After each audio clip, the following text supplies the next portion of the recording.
Hey, what's up? And welcome into Under the Hood with Jonathan Hood. Thanks so much for downloading the podcast and checking us out on YouTube, youtube.com.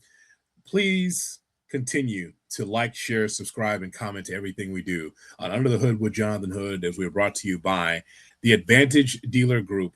Yes, the Advantage Dealer Group. I'm telling you, you go to the Advantage Dealer Group in Calumet City, Illinois, and they have got something special for you. The Advantage Toyota in River Oaks, they are all about making sure that you get the car of your dreams. If you're shopping for a car and already bracing yourself in the process, don't, because Advantage Toyota in River Oaks, it gives you everything that you need. You need a great process. You need someone to be able to talk to you about what you are facing when buying one of the great Toyotas they have. Make sure you go to Calumet City and River Oaks, because as a Southsider, I know how this goes. They've got Toyotas. You know what they don't have? They don't have the nonsense. They don't have the drawn out negotiations, no surprises when the paperwork shows up, just clear numbers, honest conversations, and people who take care of you. I want you to see Mo, okay? Mo is a great guy. He's the general manager. When I went in to get my new truck, let me just show you what it is. The 2026 Capstone. It is a Toyota Tundra. That is my new ride right now. So I go to Mo and I'm like, oh, it's going to be hours and hours, all this paperwork. No, it wasn't. They don't deal with the nonsense. Nohe and also Janet, they'll walk you through everything. Make sure you see Mo or Janet or Nohe. Make it easy on yourself and go see them at the Toyota Advantage Dealer Group, and it's in River Oaks in Calumet City, Illinois. So thank you so much for subscribing to our podcast and checking us out. The YouTube channel is growing because of you, so thank you so much. We're going to talk college football here on Under the Hood, because it's one thing to take a look at the NFL draft, but now who replaces those players that went to the NFL draft? So we got to look at the draft inside out. And of course, we're going to do this. I'm not going to do it by myself. Oh, no. We're going to bring in the man who is the originator of Brocketology. It's Darius Brockett from SiriusXM College Sports Nation. And of course, you can find him on YouTube, youtube.com. Look for Brocketology. There he is, Darius Brockett, with us here on Under the Hood with Jonathan Hood. Hello, sir. What's up? How you doing, man? You know how I'm doing. I'm starving out here. I'm starving. You know why? Why? What's up? What's the problem? No college football on my screen. That's why. We're starving out here. There's no NFL. There's no college, so I'm starving out here. Well, there's college football. Let's be honest. We got Lane Kiffin talking trash about Ole Miss. Then we get kick times of it being night games.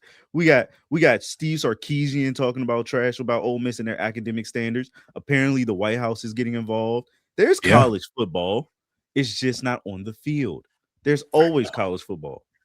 And no, I just can't wait for them to kick it off. And I'm watching the Big Ten Network and ACC Network, looking at spring games, catching up on those just to get a little flavor, just to get a little. I just want my beak wetting just a little bit with college football. Oh yeah, just got to satisfy the itch. That's all it is. Tell people about your YouTube channel, sir, before we get underway. All right, so you guys can go to Brocketology, Brockett Media. This is where you'll find my stuff.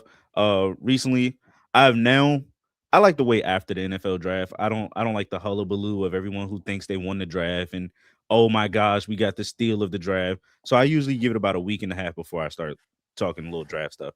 And I just dropped my 5 teams who've had impressive drafts. I wrote an article about it, and it's really fun. And the reason why I love the draft so much and how we're going to talk about the reverse draft is because every year we see a crop of guys and every team thinks they won. Every team you leave that draft, you're like, ooh, whoo, I did really good. We got guys who are going to help us for the next 5 to 8 years maybe. And we want them to help right away.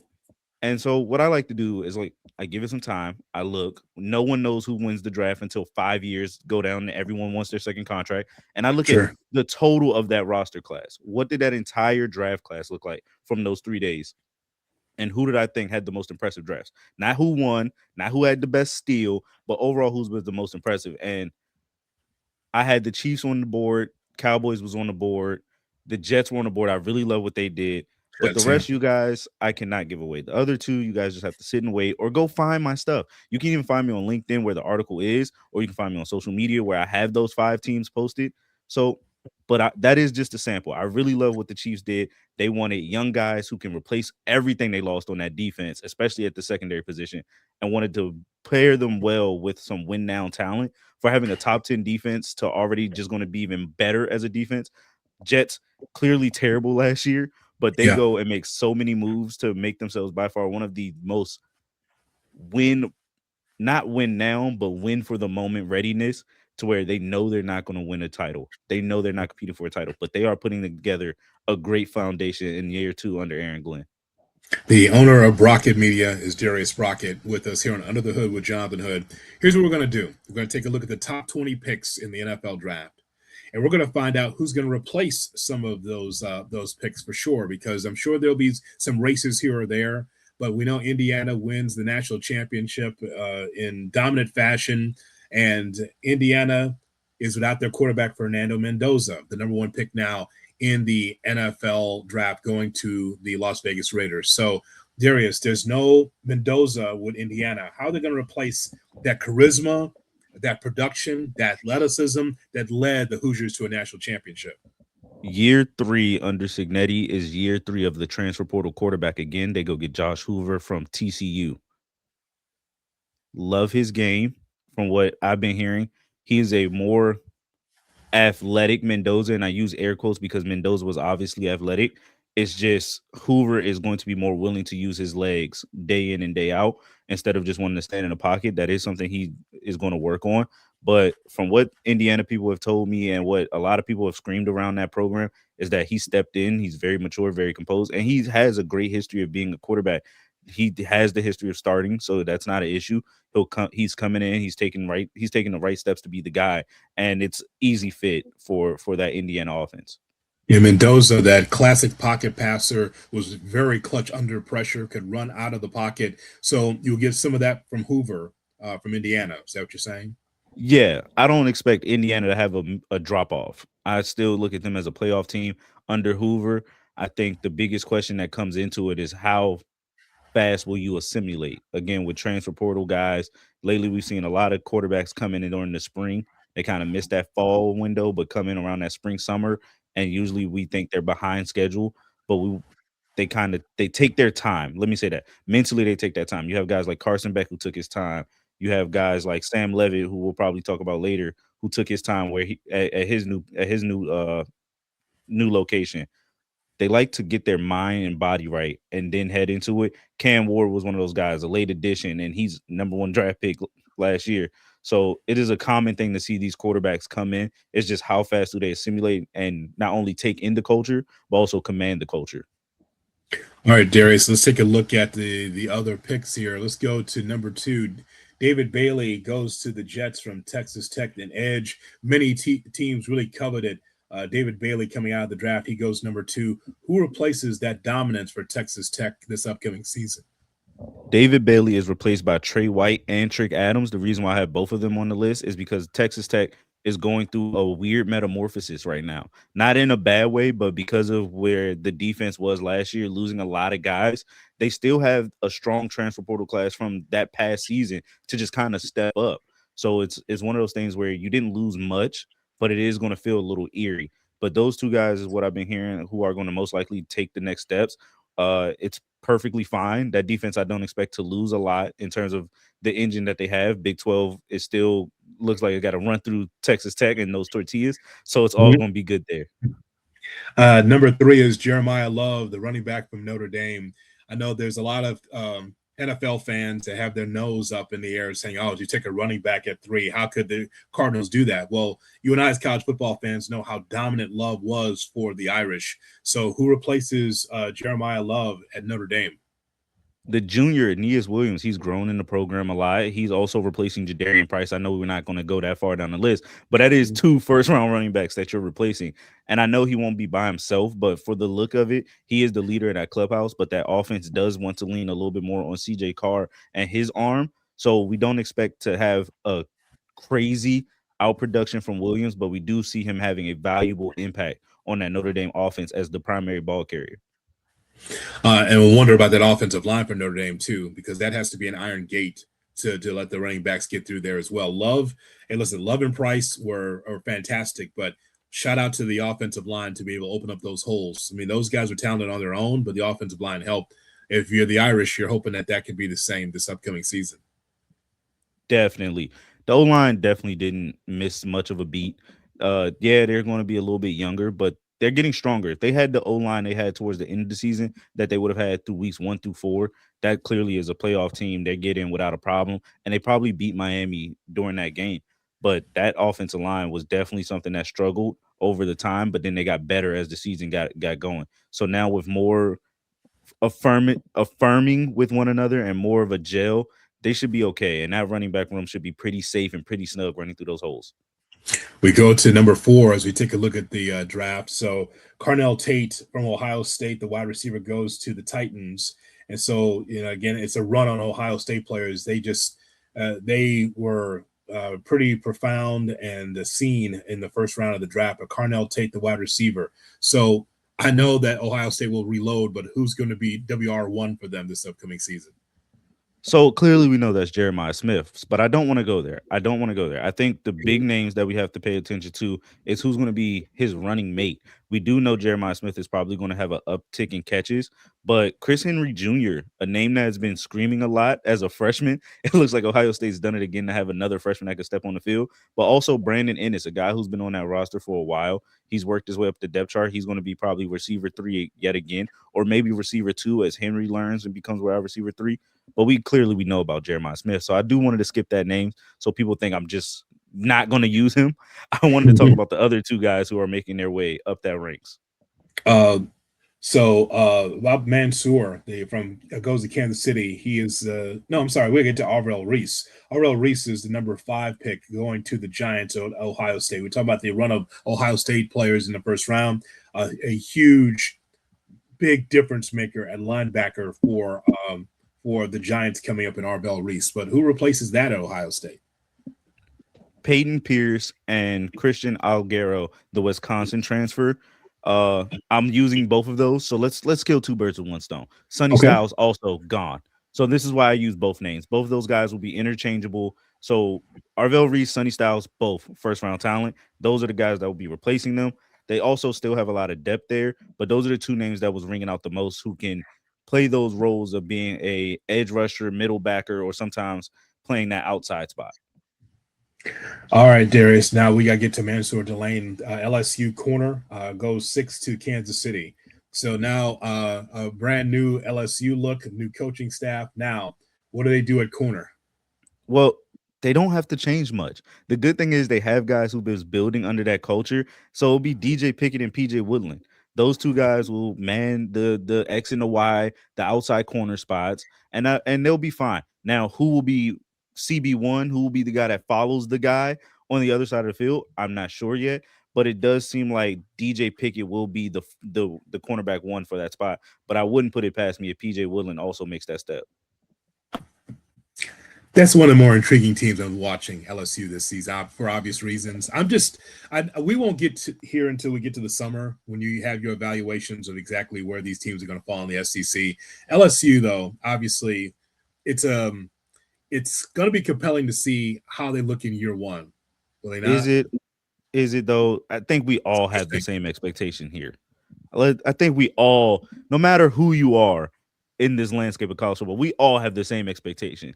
You fired a guy, had another guy leave another place, come to your place, had the governor get involved, and you have a $40 million roster apparently.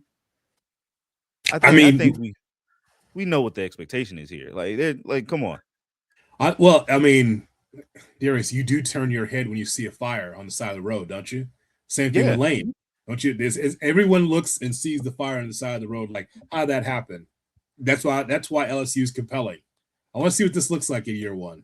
But is it a fire, or is it just a little bit of smoke?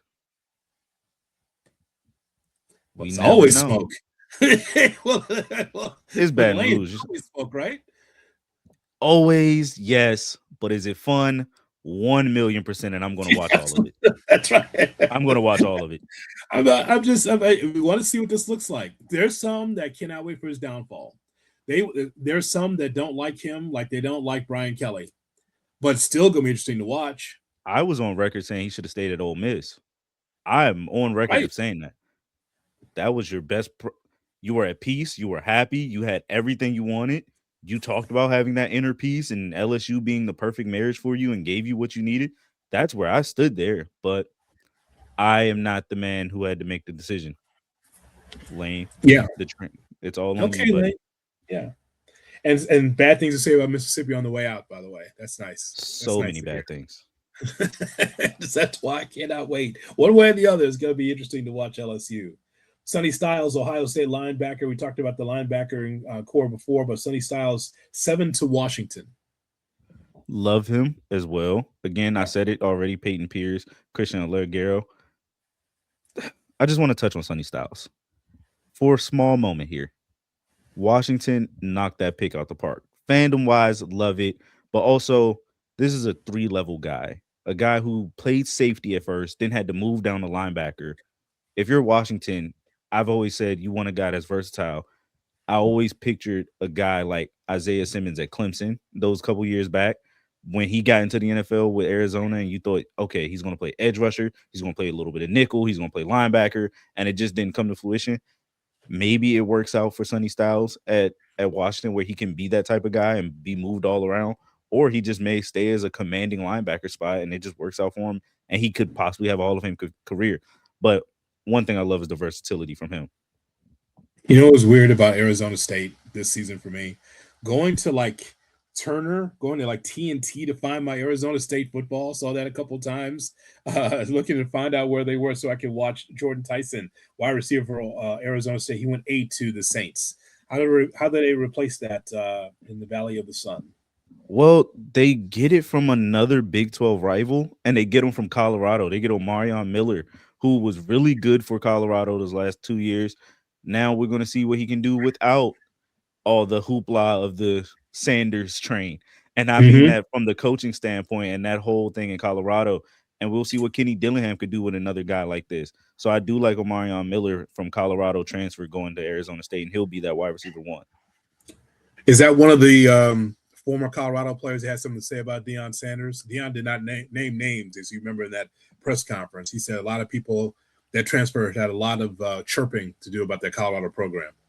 Who knows? But it has been a lot of people chirping about that program. And again, if you're Colorado, year 3, the honeymoon phase is ended. I think everything's coming back to earth. But Dion has generated so much revenue there. It's hard for to see people just up and leave. It's Utah, so it's not going to be hard to find an offensive lineman. Spencer Fano from Utah goes to the Cleveland Browns at number 9. They get to replace him with Zero Williams, another big body offensive lineman, another strong punch of a guy. He stands there about, I want to say about 6'4", 6'5", 323 pounds, smooth feet. The offensive line is taking a little bit of a hit. It is taking a little bit of a revamping, given that there's no Kyle Whittingham there. He's over there at Michigan. Some of those guys did go over there with him once everything was settled. But nonetheless, offensive line should be fine. The same thing here with let's see, the number 10 pick. We're at number 10. The Giants got their offensive tackle as well from Miami. Big Francis is now part of the Giants. So, from Miami standpoint, what are y'all doing at offensive line? Miami as a whole is revamping their entire offensive line. They lost 4 starters to the NFL draft, but they are looking to replace with a young freshman by the name of Jackson Cantwell. He's shown he made an immediate impact during the spring season, and I don't know if he'll be the default de facto 1 starter, but it will be a lot of young talent on that Miami offensive line this year. Number 11 with the Cowboys is Caleb Downs, Ohio State safety. A lot of teams really want to have that kind of shutdown secondary player that could pay dividends for their team. But the Cowboys get Caleb Downs. So what do they do at safety if you're Ohio State? Well, they were fine. They have Terry Moore, and then they also have Jalen McClain, free safety and strong safety positions. Only reason why I use both of those is because Caleb Downs was a rover type of guy. He was a fly around type of guy.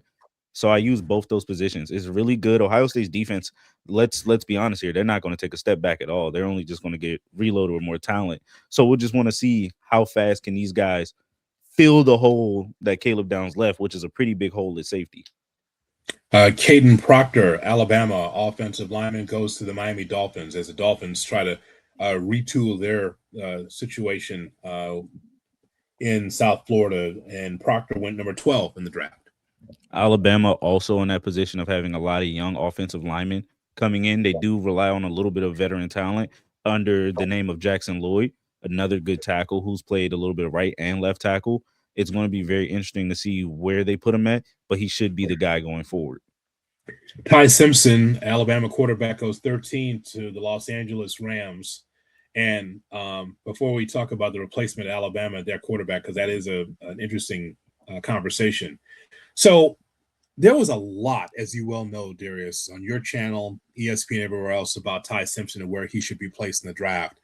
And so the conversation went as far as high as Dan Orlovsky thinking he's a top 10 pick to people thinking that he was the bottom of the first round pick. Ty Simpson's at 13. It surprised a lot of people, including I believe the head coach of the Rams, because I don't think that that's what he was looking for. And boy, that's quite the story. I'm sure Matt Stafford fell over his chair when he found out that the Rams took a quarterback at 13 in Ty Simpson. Okay, I like Ty Simpson's game. Don't let the hesitation fool you. I like his game. There's a lot he had to work on when we talked about it. It is the accuracy, it is staying calm, it is being able to hit a moving target. The arm strength has to improve a little bit more. 13, that's not where I had him. I didn't have him as a first round quarterback. And my quarterback rankings, I only have one first round quarterback. I didn't think there were any quarterbacks that were better that could make it in that. I thought you would see a lot of quarterbacks get taken in that second round because this first round, you have so many chances of getting an immediate impact guy now that you will be fine. I guess if you're the Rams, you think of the long term as well. Stafford is only going to be here for what, maybe 2 more years max. You want to be able to have a quarterback that can learn and develop and kind of follow the Green Bay Packers formula of having Brett Favre to Aaron Rodgers to Jordan Love, and you want to do something similar to that. And one thing that we knew, the Rams did not have a backup quarterback at all really last year. Even when they thought they had one and had Carson Beck, I mean not Carson Beck, Stetson Bennett, you thought that would be your backup quarterback in the waiting and that can do things. And that just never went into what you wanted. So interesting pick. Wouldn't say a bad pick, wouldn't even say waste of a pick, but it is interesting. You get a guy that by default is going to sit on the bench. It's not and it's hard to sell the quarterback position of all positions as a first round pick guy and make him wait unless you have a guy already there, but he's starting to head out the door and he's already thinking about it. So who's that quarterback for Alabama? We do not know, but it's not because of there's nobody there. It's just Kalen DeBoer hasn't told us yet who will be QB1. We have Keelan Russell and Austin Mack. Austin Mack, who's been there who came over with Kalen DeBoer when he left Washington, and then Keelan Russell, who was recruited there, and no one knows. If we had to put it on the field today, we would say Austin Mack because he grew up in the system. He's matured in the system. He doesn't turn the ball over. He's not frantic. Keelan Russell, however, is a more exciting player. He has the arm. He has the legs. He has everything that you would want in that system. He is by far the star of that quarterback room when you talk about the physical ability. But if you want a smart quarterback, it'll be Austin Mack. So question mark, asterisk at the same time, because those are the two quarterbacks that are there as an option. We just don't know who will be the guy that's going to be out there on week one. Another good summer topic. Who's going to play the quarterback position in Alabama? Cannot wait for SEC Media Day. Cannot wait. It's Coach, I love you. Just want to ask you just going to ask you who's going to be the quarterback this year. Let me know. Thanks. I can't wait for that question to be out there. It's going to be the best circus ever. Always is, right? Always is. Number 14, Penn State with their offensive lineman. Ola is now gone. And Penn State, and by the way, we should talk about stay that program post James Franklin first, but a new offensive lineman in place for Penn State. Yeah, so Penn State is going to be replacing that offensive line with Anthony Dunco and Cooper Cousins. Again, you come over from Iowa State. It is a lot that's going to be there. The question that really comes down to it with with Penn State is how are you going to build this program? Are you willing to be in a position to win now? Are you going to be ready? You have Rocco Beck at quarterback, and I know we're I'm just putting it all together as we're talking so we could just knock it all out. There's a lot. You have to figure it out. Penn State is known for winning. Can you win? I know the coach there, his whole mantra when he was at Iowa State was, "We have 3-star talent with 5-star culture." Well, now you should have 5-star, 4 and 5-star talent with 4 and 5-star culture.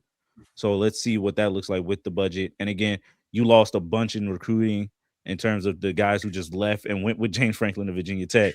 So how does this work out? So Penn State as a whole, there's a lot there. I don't think they'll be at the bottom of the Big Ten, but for starters, it definitely helps when you have Dunko and Cousins there as your tackles. Number 15 is Ruben Bain from Miami, the Edge. Man, the Bears really wanted Ruben Bain. There's a name there, and a number of teams wanted him. I know that the stats was talking about his arm length and all this nonsense. All I look at is the motor and the ability. On the next level, I don't care how short his arms are.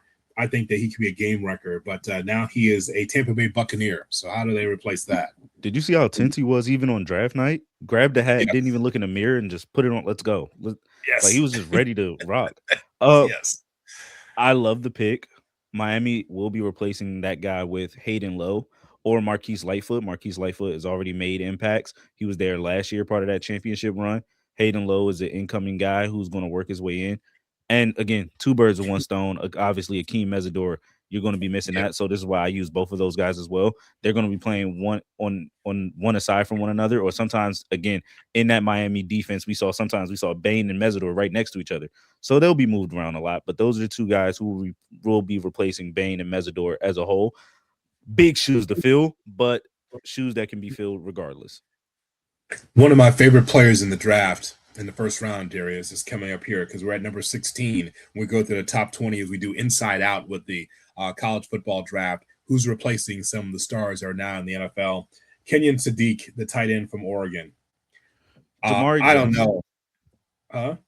Jamari Johnson. Like it's oh my. All right. For those who have not seen him, I got you. I know it's hard to replace a physical behemoth of Kenyon. Oh my God. It's Sadiq. hard to replace that. It's hard. But Yeah. do not sleep on the redshirt sophomore of Jamari Johnson. He's very explosive. He has good hands. They're very soft. He's not going to drop a lot of passes. He has a physicality. Now, does he look cut up like Sadiq? No. But he will block. He will block. One thing that Oregon needed is a tight end that could block, and that was his main thing. But you can catch him out there. So do not sleep on Jamari Johnson. I know you were about to say you don't know who could replace a guy like that. That's the guy who could replace a guy like that.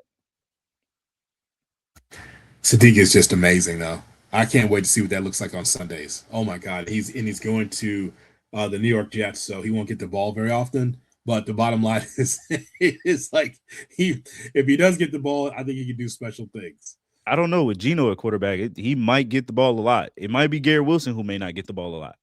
Those 5 steps, quick outs, that'll do something for you. Do you understand that? Do you understand Geno Smith is closer to the NFL on BET than he is a quarterback in the NFL? That's fine. You understand that, right? Like he's going to have a shirt and tie on very soon here in his career. This is not. This is last chance you for Geno Smith, and that's okay. Geno's job is to be leveled, not good, not bad, right in the middle, And if he does that, hey. Turn the ball over a little less, move the ball downfield, something the Jets didn't do at all last year when they had a quarterback in my eyes who could move the ball downfield. They just weren't allowing Justin Fields to be Justin Fields in certain situations. Mm-hmm. Now you just, 3 yards, get it out your hand. Let's throw a hitch route. Let's run the ball with Breece Hall. Let's keep it simple. The KISS method. Keep it simple, stupid. And that's what Geno is. He is a KISS method quarterback. If Justin Fields could play like the 9 or 10 Mississippi game, then he'd be a great quarterback. He'd be a Hall of Famer. But you got to get the ball out in 2.8 seconds. That's the problem. You can't just hold on to it like we do, like we watch in college, where you got to have the offensive line. Yeah, well, I mean, look, it ain't. We're college football fans. You can hold. You had hope. You had hope in Chicago. You saw what he could do. You had hope. I had hope until I saw that he's like nursing the ball like a little baby. You got to get the ball out at some point. Or he's letting plays develop and he wants to chuck it downfield. I don't know about you. Sometimes you just got to hold it and wait. Sometimes you got to hold it and wait. Sometimes you got to do your little ditty, scramble out the pocket, scramble back in the pocket, wait for somebody to come open. Got to have a little magic to you. And that's what Justin Fields is, a little magic guy. Little magic guy. Is it a problem? Yes. But was it fun? That's what we got to No, acknowledge. It was no, fun. no, it was not. I don't know No, about you're you, but I buried. had fun. Yeah, well, it's fine, but you don't have your heart in it like I am, buried behind the offensive line, every game because you can't get the ball out. You can't play like that. Our greatest Um, memory of Justin Fields was sliding in the rain. That is our greatest memory. We share that memory collectively. That slide in the I rain, winning that game, was the greatest time we've ever had watching Justin Fields. I would agree. I would agree. So he's got that one picture in the album. Got a second? We move now to You beat me. we move now to number 17, Blake Miller from Clemson, the offensive line. And by the way, Dabo always loves to talk, doesn't he? So what? Before we talk about Blake Miller and who replaces Blake Miller on the offensive line for Clemson, so what's Dabo's plan? He's already doing a lot of talking here. Is he going to? Has he gotten players from the portal? Is he getting transfers? What is he doing to make the team better? Well, he did have a transfer player in the portal, and Ole Yeah. Miss took him from Clemson. And since then, Dabo has not been able to not complain about it. And I feel for Dabo. Like, I feel for the guy. Come on. Like, let's be honest. Something you've shied away from all these years. Then when you finally do it and you finally embrace the chaos, you shake the deal. You shake the devil's hand on that deal of the transfer portal in the world of chaos. And you're Yes. like, finally get a good guy. We got ourselves a linebacker. Pete Golden and Ole Miss goes, how much is he really worth? Like we can take you for a lot more. And then you just up and leave. I feel for the guy. He had a good heart. He had a good plan. Now he just has to figure it out. The problem is that he keeps going back to the past as if that's going to save him. That's not the world we live in anymore because of what Indiana has done. And that's not the world we live in because of what Miami has done. When you embrace the portal, Ole Miss, LSU now, any team that has embraced the portal has found a way to win now or be successful now. Not, we're going to make our kids graduate. And unfortunately, that's not the world we live in anymore. No, Academics don't matter. We need to win. I want to see the numbers on the board. Give me what I want. And unfortunately, that's not Dabo. But in the ACC, is it possible to win? Yes. Is it going to be an uphill battle to win now? A little bit. You can't have more draft picks than you had wins this year. You had 9 guys drafted. You won 7 games. You can't repeat that cycle. So it starts with the offensive line. And you're replacing them with Elijah Thurman and Colin Sadler. You have 2 good guards. They have to be better. That offensive line was just abysmal last year. They were getting dominated. They have to mature. They have to be able to be physical. The ACC is starting to become a physical league more and more each year, and it's because of what Miami has done by getting guys like Ruben Bay and Nakeem Mesidor. It's because of what SMU has done with their defense under Rhett Lashley. It's because of everybody else is adding up to their game. You can't just say you're the top dog anymore. So offensive line, you lose one, you got to have 2 that can replace them. And those are the 2 guys that you got to watch out for coming into this upcoming season. We go now to number 18 and Caleb Banks, the defensive tackle from Florida. He is now a Minnesota Viking. So what does Florida do to get better? Brendan Bett, unfortunately, I don't know if this is the shocking one that is like, everything's in good hands, because you're not going to find a physical specimen like Caleb Banks again on your interior defensive line. But Brendan Bett is your best. He's your best bet, and no pun intended. But yes, he has the hands, he has the footwork, he has the acceleration. It's just how much is he going to be able to command the middle of the field? How much is he going to be able to take up 2 spaces at once, two bodies at once? That's the problem that Florida has to adjust and figure out what they got to do to replace. But that's the guy who's going to anchor that middle now. Monroe Freeling is now a Carolina Panther. Number 19 goes from my Georgia Bulldogs to the NFL. So how do we get better on the offensive line? Ernest Green the third, and you have Juan Gaston. Both I really like. Yeah. Both who are getting older, who are again getting more mature. I think one is going to move over to the left side, but the offensive line of Georgia has been pretty good overall. So you don't have to really worry that much if you're the Bulldogs. You just got to make sure everyone stays cohesive. And lastly, in our top 20 in the NFL draft, as we do inside out, Makai Lemon, the the wide receiver from USC. He went to the Philadelphia Eagles. Boy, that's going to be good for the Eagles to have that kind of world class speed on that Eagles team. Oh, I love that pick. It was Mhm. amazing.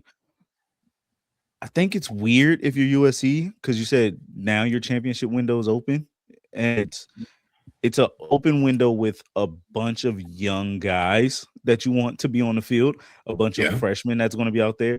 And so replacing Makai Lemon, you're going to do it with Terrell Anderson, the NC State transfer, but also you have Booby Fester and you have Caden Dixon Wyatt. Both are freshmen who have to pretty much make an immediate impact. Unfortunately for USC, you also lost Jacoby Lane, your other receiver. So it is a weird dynamic here where they're not going to produce the same way Makai Lemon had. Your best bet is hoping that Terrell Anderson at least supplements a small portion of that, but the offense is wanting to be explosive. So that is where it's a weird dichotomy and a weird challenge to see for USC. Your championship window is now officially open under Lincoln Riley, but it comes with probably seeing about 9 freshmen on the field this year. True freshmen Darius, at that. Darius, lastly, and I appreciate your time. If you are a viewer or a listener of Under the Hood with Jonathan Hood, when we did our draft previews, we went through, the secondary, we went through quarterbacks, running backs, a lot of different positions. But you mentioned Dylan Thieneman from Oregon, the safety, and a lot of people, especially in Chicago, didn't know that Thieneman would be there. They thought that the Vikings would snatch him up, and he fell to the Bears at 25 in the draft. And so that this solidifies the safety position. What do you think about Thieneman on the next level, and what do you remember about him at Oregon? Uh, Great eyes, great feet, great hands. Very physical when people think he's not. What people will remember, he had the game-winning interception against Penn State when that was a all hype profile matchup. But he is a roaming guy, and I texted you that day. I texted you on draft day, and I was like, I called it because remember we talked about it leading into it so many times, and I was like, yeah, Peter Woods, blah blah blah blah blah blah, and I was like Dylan Thieneman. I was like, that's who you guys need. I know you guys want to address defensive line, but I was like, you guys lost Jaquan Brisker and so many guys. I said safety's where you got to go, and you were like, oh, he's probably not going to be there. And when he was there, I called it for you guys. So Chicago fans, thank me. Everyone that's a Chicagoan that's listening to this show, thank me. I was one who believed in this guy for you guys since the day one era here. This guy is going to be really fun. He's going to play in the box a little bit. He's going to roam the field a little bit. He's definitely going to help take away your wide receiver too. He can cover the tight end spot. He can cover the running back. Again, you guys in the Chicago fan club, the Chicago Bears area, you guys are going to love this guy. Trust and believe it. He's going to be very fun to watch. It's going to take a little bit of time to adjust. Hell yeah, it takes every rookie some time to adjust. But if he, by week 4, week 5, after that first month of football, he should be feeling right at home. Thank you, Darius. Thank you for the Thieneman pick. Thank you. Yeah. Thank you. Thank you, Thieneman. Thank you for the Thieneman pick. Yeah, no, it is true because we talked about it. Like the Bears didn't do anything to bolster their defensive line. But there's two schools of thought. For the first time ever watching the Chicago Bears, this Bears team is offensive minded. This has been a linebacker, running back team. For It is years. it is stop the run the football, pressure the quarterback. That's what it's been for decades around here. And so to be able to think because you add a Sam Roush at tight end and then you have another like so we're just trying to pin 35 on them every single game and then just hope for the best on defense. This is what Ben Johnson's trying to do. Just like college, right? Just more horses out there to just try to outscore the other team and then see what happens. That's what we got going right now.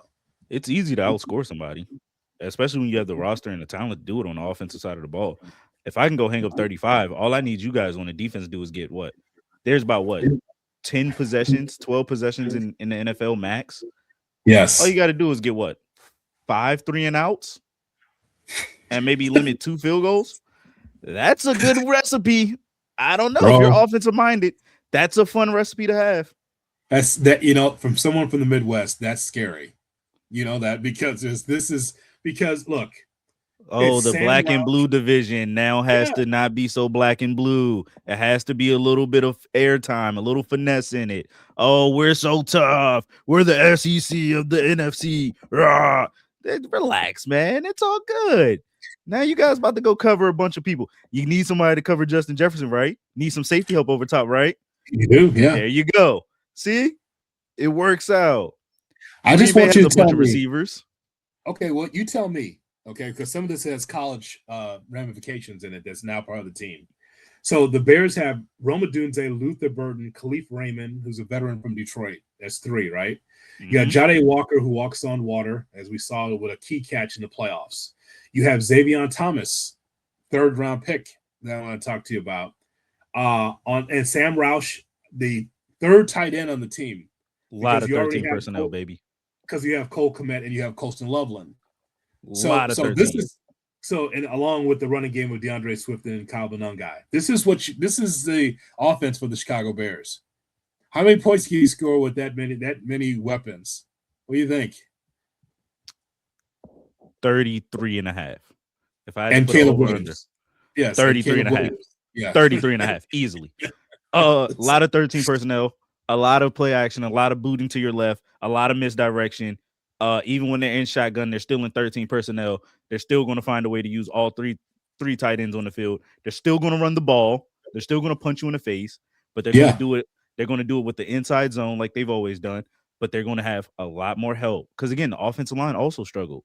So when you have 13 personnel, you're also going to help that out a little bit. You're going to do a lot of misdirection. And then you take it off with the top. You get Roma Dunze going behind somebody. Pop, put it right there in the end zone. It's gonna be a lot of middle of the field deep concepts. It's gonna be a lot of mesh. It's gonna be a lot of soft routes to set it up, and then just a nice little right over the top. 33 and a half. If I was a gambling man, 33 and a half. You like Xavier Thomas out of LSU? Yeah, he's the third fastest guy. They've done the drills already. Derek, he's already the third fastest guy on the team. Can you believe that? What do you see from him at LSU, Xavier Thomas? I see nothing but speed. The problem with nothing but speed is how does it work when once you get hit? Is where's that speed going to go? Is that speed going to be a little bit scared? He could be a key contributor in the return game. I definitely see him doing that because when you have speed, you have to find a way to use it. And when was the last time the special teams unit has been good for Chicago? Devin Hester. Like, you got to Yeah. find a way to do something about it. So, will he make an immediate impact as a receiver?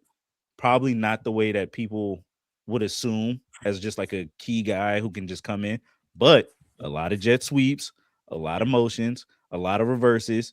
Again, you'll find a way to get the ball in the fastest guy's hands. It's almost like Pee Wee rules.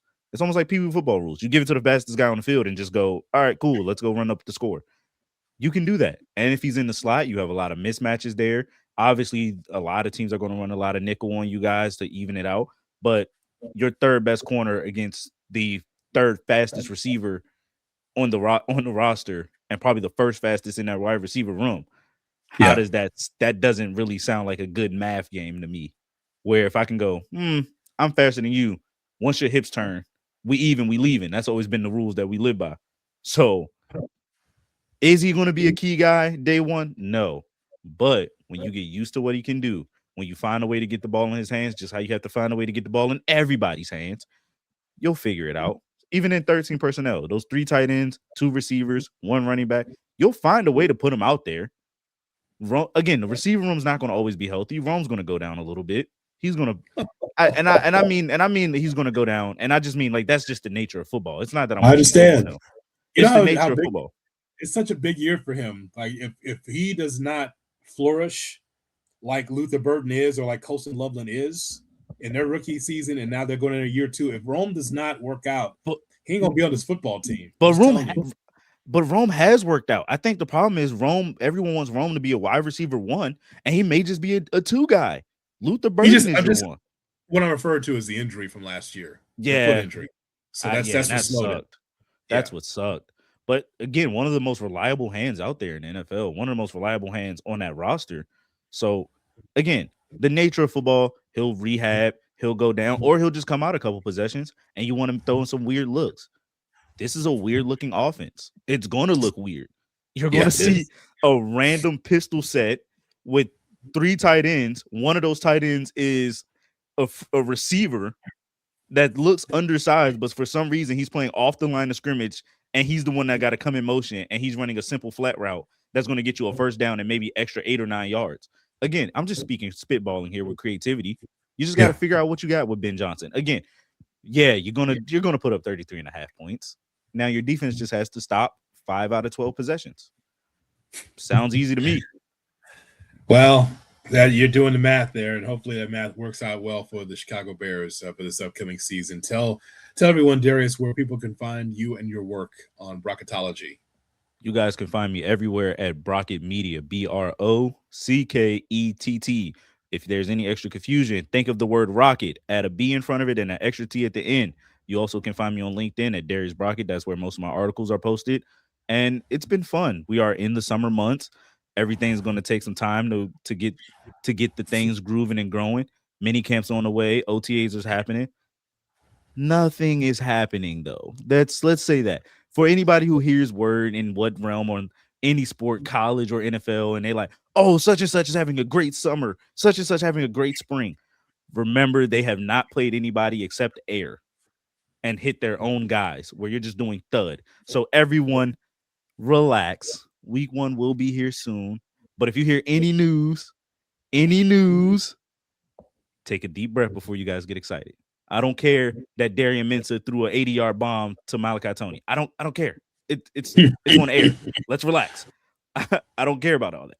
I don't care that Sam Levitt is making LSU look like a top 5 offense right now. I don't care. They haven't played on the field yet. The game that matters is when they play Ole Miss. We all know the LSU season doesn't start until week 3 anyway.